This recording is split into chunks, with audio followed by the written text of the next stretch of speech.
Hello friends, my name is Dinesh Pamar and I welcome you on Santosh science and agriculture classes. पिछले video में हमने बात करी थी एग्रीकल्चर से रिलेटेड एक बहुत ही इम्पॉर्टेंट टॉपिक जो है एग्रोकेमिकल्स, और उसके साथ साथ हमने देखा था उसमें रोडेंटिसाइड्स। ओके, आज हम यहाँ पर पढ़ने जा रहे हैं एक बहुत ही इम्पॉर्टेंट टॉपिक जो कि आपके हर किसी एग्जाम में पूछा जाता है, वो है वर्मी कंपोस्ट और वर्मी कंपोस्टिंग टेक्निक। एक बहुत ही बर्निंग इशू बनता है वर्मी कंपोस्ट, और रीज़न इतना सा है कि अभी एट प्रेजेंट वर्ल्ड के अंदर नीड है हमें ऑर्गेनिक फार्मिंग की, और ऑर्गेनिक फार्मिंग करने के लिए जो भी मैन्योर हमें चाहिए होता है उसके लिए वर्मी कंपोस्ट एक बहुत अच्छा सोर्स हमारे लिए साबित होता है। इसीलिए ये टॉपिक है वो आपको हर किसी एग्जाम में मिल जाएगा। बहुत ही सिंपल से क्वेश्चन यहाँ से बनते हैं, ज़रूरत है तो सिर्फ इसे समझने की। तो आइए हम स्टार्ट करते हैं। वर्मी कंपोस्ट क्या चीज़ है? तो सबसे पहले ध्यान रखेंगे वर्मी कंपोस्ट को हमने दो अलग अलग वर्ड से मिलकर बनाया है। एक तो है वर्मी और दूसरा है इसके अंदर कंपोस्ट। वर्मी की हम बात करें तो इसका मतलब होता है अर्थवर्म, और अगर कंपोस्ट की बात करें तो इसका सिंपल सा मीनिंग है मैन्योर या खाद। तो हम कह सकते हैं ऐसी खाद जो केचुओं द्वारा बनाई गई है उसे हम वर्मी कंपोस्ट कहते हैं। ये क्वेश्चन भी पूछा हुआ है, बहुत सिंपल सा क्वेश्चन एक बार आईसीआर ने पूछा था। The manure which is prepared with the help of earthworm is known as, और वहां पर अलग अलग ऑप्शन दिए थे, वर्मी कंपोस्ट, कंपोस्ट, FYM। तो हमें वहां पर ध्यान रखना है, अगर ये क्वेश्चन पूछ लिया जाए तो हमें वहां पर वर्मी कंपोस्ट टिक करना है। ओके, सेकंड हम देखते हैं अर्थवर्म्स से रिलेटेड कुछ इंपॉर्टेंट चीजें जो एग्जाम में पूछी जाती हैं। अर्थवर्म की अगर हम बात करें तो इसके लिए आपको कुछ बेसिक चीजें हैं वो यहाँ पर पता होनी चाहिए। पहली चीज तो ये कि अर्थवर्म का दूसरा नाम क्या है। तो ध्यान रखें, अर्थवर्म को हम दूसरा नाम देते हैं फार्मर्स फ्रेंड। हिंदी में इसे हम कहेंगे किसान का मित्र। कारण बहुत सिंपल सा है, जैसे ही अर्थवर्म सॉइल के अंदर मूव करते हैं तो अपने फूड के साथ साथ ये सॉइल का इंटेक करते हैं, और उसकी वजह से सॉइल एक मैन्योर के अंदर कन्वर्ट होने लगती है, जिससे उसकी फर्टिलिटी बढ़ जाएगी। और अगर सॉइल की फर्टिलिटी बढ़ी है तो वो फार्मर के लिए बेनिफिशियल होगा, उसके प्रोडक्शन को इंक्रीज करने में हेल्प करेगा। इसीलिए हम अर्थवर्म को कहते हैं फार्मर्स फ्रेंड। ये चीज़ ध्यान रखेंगे। अब बात कर लेते हैं कि अर्थवर्म कितने टाइप्स के होते हैं। तो हमें यहाँ पर पता होना चाहिए कि ऑलमोस्ट 2300 स्पीशीज जो अर्थवर्म की है वो हमारी अर्थ पर प्रेजेंट है। ओके, लेकिन इन सभी में से सारी की सारी जो स्पीशीज है वो हमारे लिए हेल्पफुल नहीं होती है। अगर हम एग्रीकल्चर में इंपॉर्टेंट एस्पेक्ट की बात करें तो लगभग 230 स्पीशीज जो है वो एग्रीकल्चर के लिए बेनिफिशियल होती है, मीन्स हमारे लिए ये हार्मफुल नहीं है, हमें फायदा पहुंचाएगी। बाकी स्पीशीज ऐसी है जो रूट्स को डैमेज करती है, या फिर जो बड़े बड़े ट्रीज हैं उनके स्टेम्स को भी डैमेज कर जाती है, तो हम कह सकते हैं वो हमारे लिए हार्मफुल हो गई। तो ध्यान रखना है, ऑलमोस्ट 230 स्पीशीज ऐसी हैं जो एग्रीकल्चर के लिए बहुत बेनिफिशियल होती है, और हम उन्हीं का यहाँ पर यूज करते हैं। नेक्स्ट हम देखते हैं एक क्लासिफिकेशन अर्थवर्म्स का, जो कि हमारे वर्मी कंपोस्टिंग के लिए इंपॉर्टेंट है। अर्थवर्म्स को अगर हम डेप्थ के बेसिस पर बात करें, मतलब जैसे जमीन के अंदर हम कह सकते हैं अर्थवर्म है, तो सॉइल के नीचे कितनी डेप्थ पर अर्थवर्म्स अवेलेबल हैं उनके बेसिस पर हमने इसे मेनली 3 पार्ट्स के अंदर क्लासिफाई किया है। ओके, तो यहाँ पर उनका नाम ध्यान रखना बहुत इजी है, एक बार हम इसे देखेंगे तो बहुत इजीली समझ में आ जाता है। एक तो अर्थवर्म है, उन्हें हम बोलते हैं एपिजिक, एपिजिक अर्थवर्म। दूसरे जो हैं उन्हें हम बोलते हैं डायोजिक अर्थवर्म, और जो तीसरे टाइप है उन्हें हम बोलते हैं एंडोजिक अर्थवर्म। तो हमारे पास मेनली ये 3 टाइप्स आ गए। अब इसका मतलब समझ लें, एपी का मतलब होता है बाहर, डाई का मतलब होता है दो, या हम कह सकते हैं दोनों, और एंडो का मतलब होता है अंदर। ओके, तो यहां से इसका क्लासिफिकेशन पूरा समझ में आ जाता है कि ऐसे अर्थवर्म जो कि सॉइल में बाहर की तरफ रहेंगे उन्हें हम कहेंगे एपिजिक अर्थवर्म। ऐसे अर्थवर्म जो दोनों तरफ रहेंगे, दोनों तरफ कौन सी है वो आगे समझेंगे, पहले हम एंडोजिक को समझ लें। एंडोजिक का मतलब हो गया जो सॉइल में अंदर की तरफ रहते हैं, मतलब ज्यादा गहराई पर रहते हैं। और अब समझ लेते हैं डायोजिक, जो कि बाहर मीन्स ऊपर की तरफ, और एंडोजिक मतलब गहराई की तरफ, दोनों तरफ ये रह सकते हैं, तो उन्हें हम कहते हैं डायोजिक अर्थवर्म्स। ओके, इसका जो मेन क्राइटेरिया है वो हमें ध्यान होना चाहिए। एपिजिक अर्थवर्म्स सॉइल के अंदर 1 मीटर की डेप्थ पर पाए जाते हैं।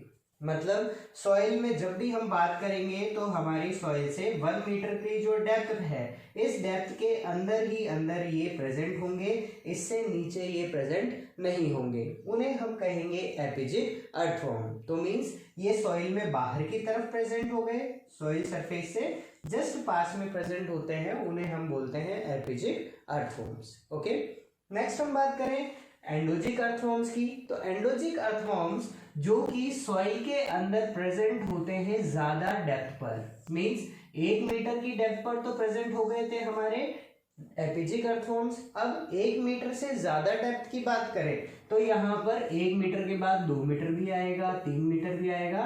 तो ध्यान रखें, ऐसे अर्थवर्म्स जो कि 3 मीटर से ज्यादा की डेप्थ पर सॉइल में प्रेजेंट होते हैं उन्हें हम एंडोजिक अर्थवर्म्स कहते हैं।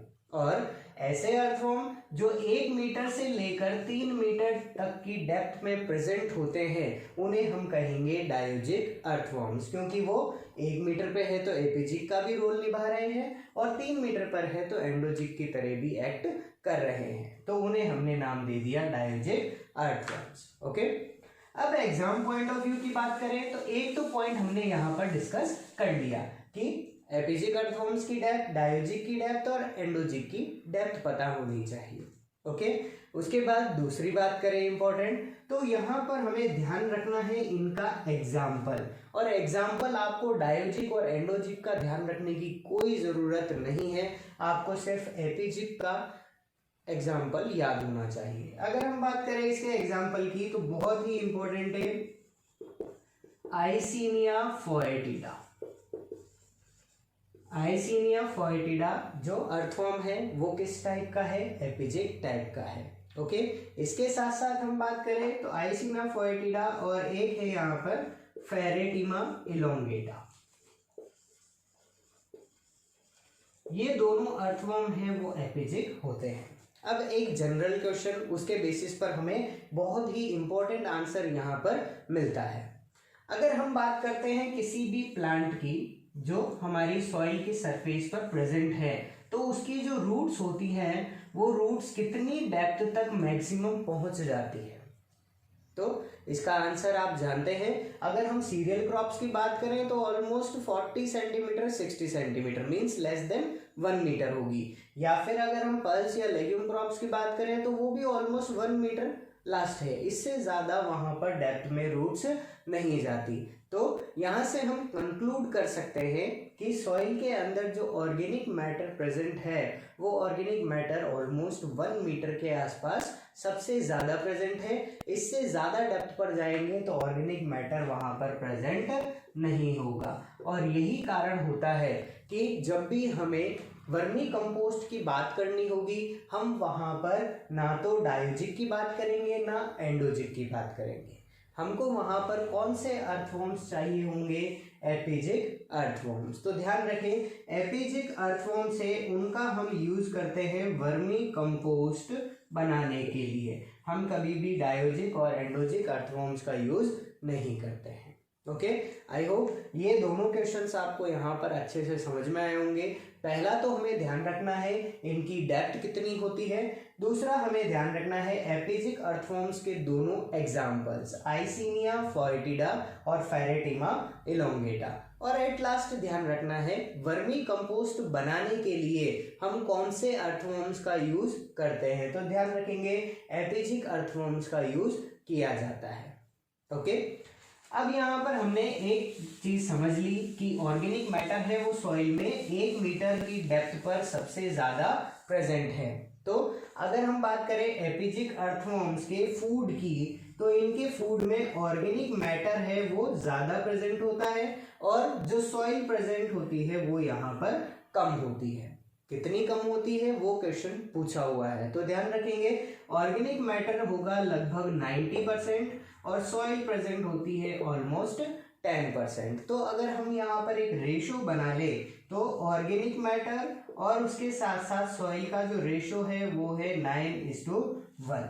ओके, तो ये चीज आपको ध्यान रखनी है। एपिजिक अर्थवर्म्स का फूड जो है उनका रेशो क्या होता है, तो वो है 90:10 या फिर 9:1 of the ratio of organic matter and soil. और इसका जस्ट ऑपोजिट हमें कर देना है डायोजिक और एंडोजिक के लिए। दोनों के फूड की हम यहाँ पर बात कर ले तो इनके लिए अगर ऑर्गेनिक मैटर और सॉइल का आपको रेशो पूछा जाए तो ये जस्ट ऑपोजिट होता है in the context of एपिजिक earthworms. कितना हो गया, ऑर्गेनिक मैटर 10% और सॉइल हो गई 90%। ओके, तो ये जनरल क्वेश्चन है वो आपको एपिजिक के लिए ध्यान रखना है। नेक्स्ट हम बात करते हैं कुछ ऐसी इंपॉर्टेंट टर्म्स जो एग्जाम में आपको ध्यान होनी चाहिए और हो सकता है कि ये ही टर्म्स आपको एग्जाम में पूछ ली जाए और वहां पर कंफ्यूजन क्रिएट कर दे। तो सबसे पहला तो हमने देख लिया वर्मी कंपोस्ट क्या है, तो एक ऐसा मैन्योर जिसको हमने अर्थवर्म्स की हेल्प से बनाया है उसे हम वर्मी कंपोस्ट कहते हैं। ओके, उसके अलावा जो इंपॉर्टेंट टर्म्स है वो देख ले। तो सेकंड हम यहाँ पर बात करेंगे वर्मी कंपोस्टिंग की।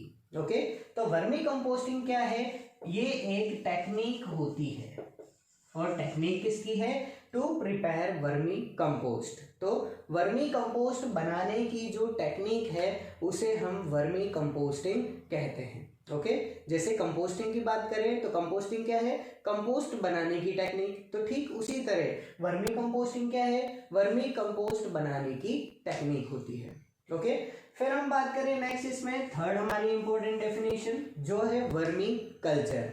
कल्चर का हमें मतलब पता है, कल्चर का मतलब क्या है, खेती। और अगर आपको नहीं पता तो आप कल्चर्स के ऊपर बना हुआ जो वीडियो है इस चैनल पर वो आप देख सकते हैं। और ऐसे ही और वीडियोस अगर आपको कल्चर से या ऐसे डाउटफुल टॉपिक से चाहिए तो इस चैनल को सब्सक्राइब करना ना भूलें। तो देख लें हम वर्मी कल्चर क्या है। तो कल्चर का सिंपल सा मीनिंग है खेती, तो खेती करना या फार्मिंग करना। और खेती हमें किसकी करनी है, वर्मी की। इसका मतलब क्या है, अर्थवर्म। तो हम कह सकते हैं अर्थवर्म की खेती करना क्या कहलाता है, वर्मी कल्चर। नेक्स्ट हम बात करें फोर्थ हमारी इंपॉर्टेंट डेफिनेशन, वो है वर्मी कंजर्वेशन। कंजर्वेशन का मतलब होता है बचाव करना, ठीक है। और वर्मी का मतलब क्या हो गया, अर्थवर्म। तो हमें यहाँ पर बचाव किसका करना है, अर्थवर्म का करना है। क्यों, अर्थवर्म के बचाव की क्या जरूरत पड़ी, तो ध्यान रखें जब हमारा वर्मी कंपोस्ट बन चुका है तो अब जो भी अर्थवर्म्स प्रेजेंट हैं उनके पास फूड अवेलेबल नहीं है। ऐसी सिचुएशन में हम क्या करते हैं, जो भी हमारा वर्मी कंपोस्ट है उससे अर्थवर्म्स को अलग कर लिया जाता है। उनको हम सबसे पहले सेपरेट करते हैं और सेपरेट करने के बाद उनको ऑर्गेनिक मैटर के अंदर डिप करके और मोस्ट वहाँ पर हम पानी डालते हैं उसके अंदर। तो पानी डाल के और ऑर्गेनिक मैटर के अंदर उन्हें रखा जाता है जिससे उनका कंजर्वेशन किया जा सके और वापस से जब भी हमें वर्मी कंपोस्ट की ज़रूरत हो तो हम वापस से उनका यूज़ कर सकें। ओके, और लास्ट हम बात करें यहाँ पर जो सबसे इम्पोर्टेंट डेफिनेशन है एग्जाम पॉइंट ऑफ व्यू से, वो है वर्मी कास्ट। ओके, कास्ट का मतलब होता है वेस्ट मटेरियल और वर्मी का मतलब हमें पता ही है, इसका क्या मतलब है, अर्थवर्म। तो इसको हम कह सकते हैं the waste material of earthworm is known as vermicast. तो नेक्स्ट हम बात कर लेते हैं वर्मी कास्ट की। तो वर्मी कास्ट का मतलब हमने समझ लिया, इसका मतलब होता है the waste material of earthworms. तो अर्थवर्म जब सॉइल को और ऑर्गेनिक मैटर को खाते हैं उसके बाद जब इंटेस्टाइन से पास होकर वो एनस के थ्रू आउट होता है तो उस टाइम पर हम उसे उसका वेस्ट मटेरियल कह सकते हैं। अब इम्पोर्टेंट है यहाँ पर समझना कि वर्मी कास्ट की क्या इम्पोर्टेंस होती है। तो ध्यान रखेंगे, इससे रिलेटेड कुछ इम्पोर्टेंट पॉइंट्स हैं हमारे पास जो एग्जाम के लिए बहुत इम्पोर्टेंट है।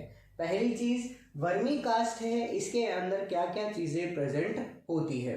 तो ध्यान रखें, इसके अंदर सबसे पहले तो प्रेजेंट क्या होगा, ऑर्गेनिक मैटर। लेकिन ये ऑर्गेनिक मैटर कैसा होगा, डाइजेस्टेड होगा। सेकंड हम बात करें, यहाँ पर प्रेजेंट होते हैं कोकून्स, और कोकून्स जो है इनसे क्या बनते हैं, एग्स बनते हैं, और एग्स से जो हमारे नए अर्थवॉर्म है उनका फॉर्मेशन किया जाता है। तो कोकून्स है वो इम्पोर्टेंट है। इसके साथ साथ हम बात करें, यहाँ पर जो प्रेजेंट होंगे वो है इसके अंदर एक तो एक्टिनोमाइसीट्स, और इसके साथ साथ यहाँ पर प्रेजेंट होते हैं कुछ विटामिन्स, और यहाँ पर प्रेजेंट होते हैं कुछ एंजाइम्स। तो ये कंपोजिशन है वो होता है वर्मी कास्ट का।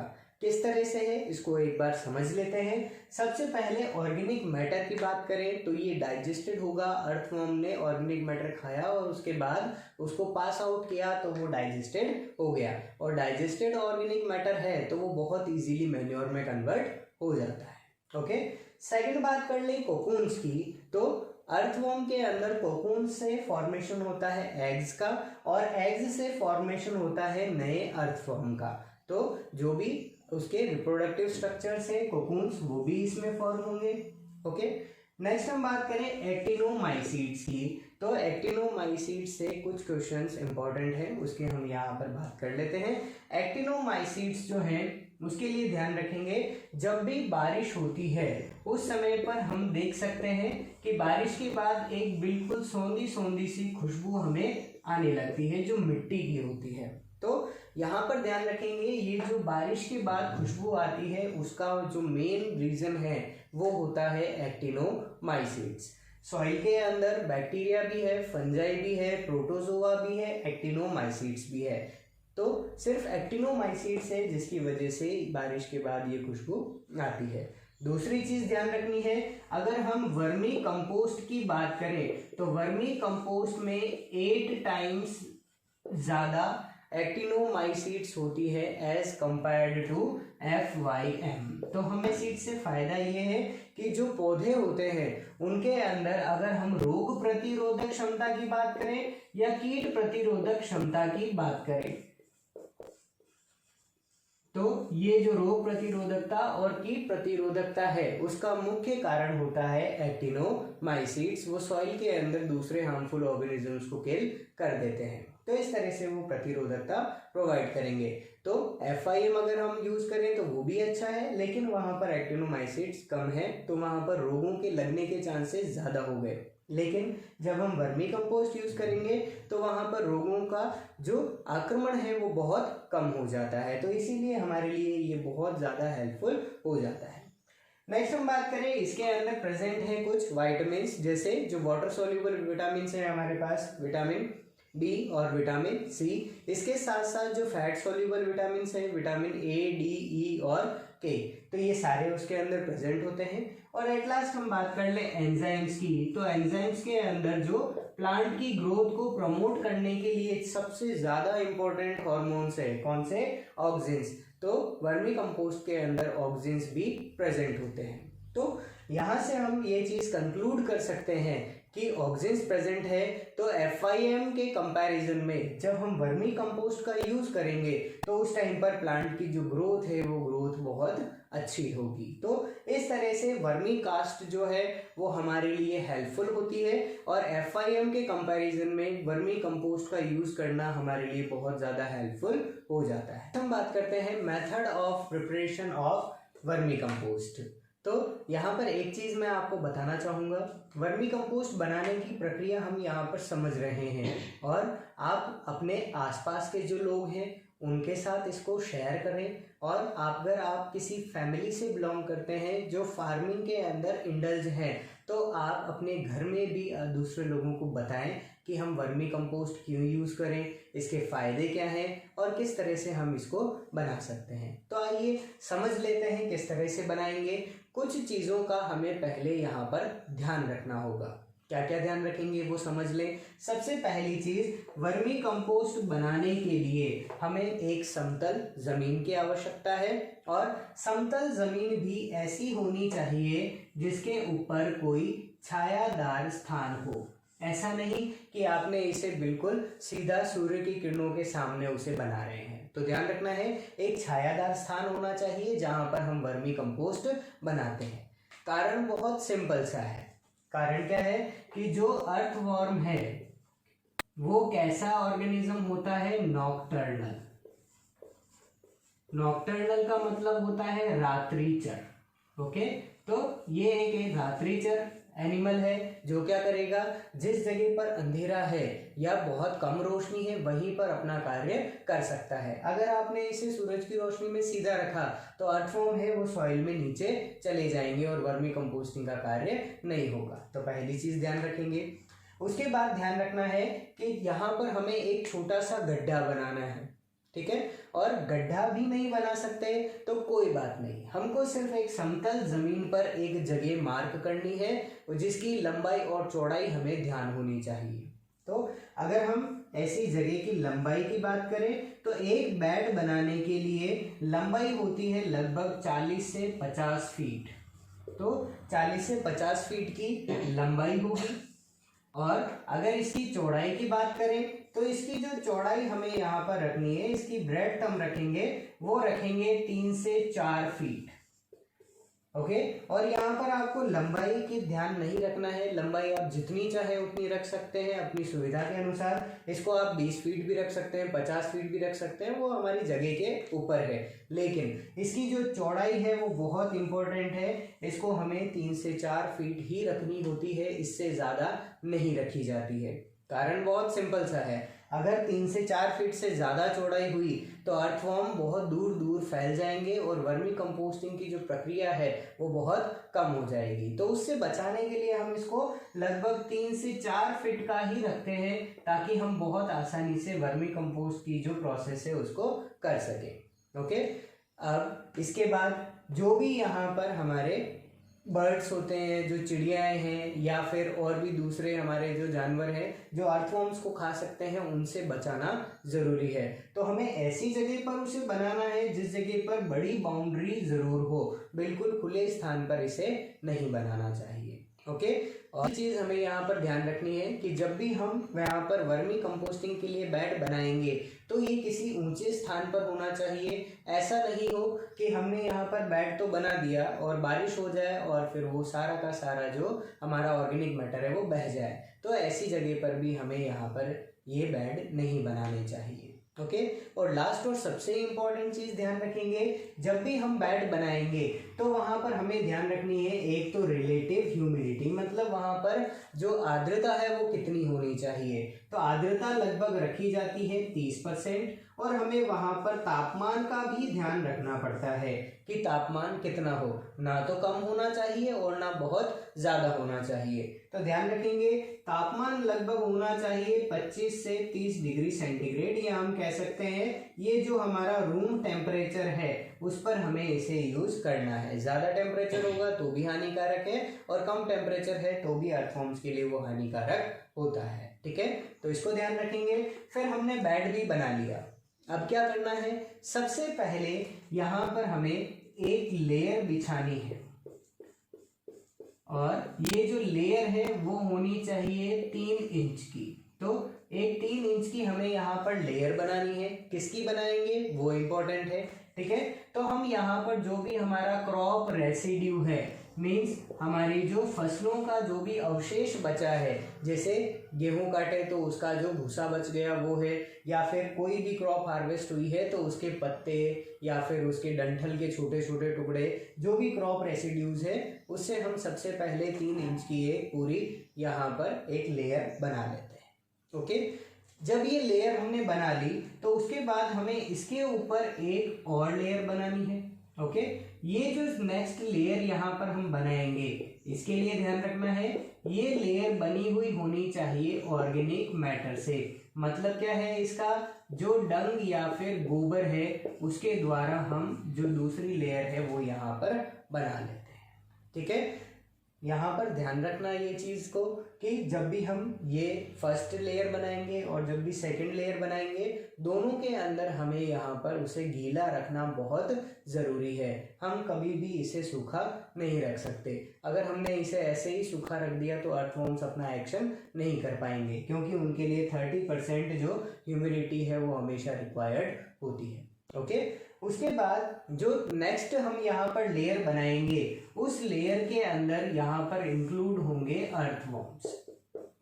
ठीक है, तो हम यहाँ पर कोकून और कोकून के साथ अर्थवॉर्म, इन दोनों को लास्ट लेयर के अंदर इंक्लूड करते हैं।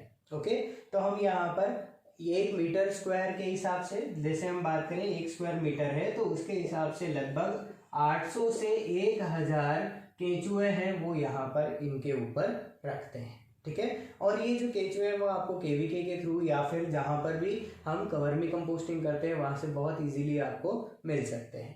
तो हमने यहाँ केंचुए भी रख दिए, और एट लास्ट हम क्या करते हैं, ये जो पूरा का पूरा हमारा जो एक बेड यहाँ पर बन चुका है, इसके ऊपर हम कोई भी, जैसे बोरी है या फिर जो हमारा ऑर्गेनिक मैटर है वो हम वापस से इसके ऊपर डाल देते हैं, ताकि हम जब भी इसके ऊपर पानी स्प्रिंकल करेंगे तो ये पूरा का पूरा हमारा मॉइस्ट रहेगा, इसमें आर्द्रता बनी रहेगी। और अगर ये पूछा जाए कि कितने दिनों में वर्मी कंपोस्ट तैयार होगी, हमने यहाँ पर इसे बना तो लिया, अब कितने दिन तक हमें इसे यूज करना है, तो ध्यान रखेंगे हम 60 दिन के अंदर वर्मी कंपोस्ट आराम से प्रिपेयर कर सकते हैं। और अगर FIM की बात करें, जो गोबर की खाद है, तो हमको लगभग 5 से 6 महीने चाहिए होते हैं। तो आप देख सकते हैं आपको आधे साल में FIM मिलता है और सिर्फ 2 महीने के अंदर आप वर्मी कंपोस्ट तैयार कर सकते हैं। बस ज़रूरत है तो कुछ इन्फॉर्मेशन की और उसके साथ साथ कुछ सावधानियों की, और हम FIM के मुकाबले बहुत ही अच्छा एक खाद तैयार कर सकते हैं जो हमारी फसलों को बहुत फ़ायदा पहुंचाता है। ये था वीडियो वर्मी कंपोस्ट के ऊपर, वर्मी कंपोस्टिंग टेक्निक और टाइप्स ऑफ अर्थवॉर्म्स पर। आई होप आपको ये वीडियो अच्छा लगा होगा। अगर आप चाहते हैं कि ऐसे वीडियोस आपको टाइम पर मिलते रहें तो इस चैनल को सब्सक्राइब करना ना भूलें। और अगर आपके कोई फ्रेंड्स भी तैयारी कर रहे हैं एग्जाम्स के लिए तो उनके साथ शेयर ज़रूर करें। और अगर इस टॉपिक से कोई भी अगर आपको डाउट आता है तो आप मुझसे कमेंट बॉक्स में पूछ सकते हैं। Thank you.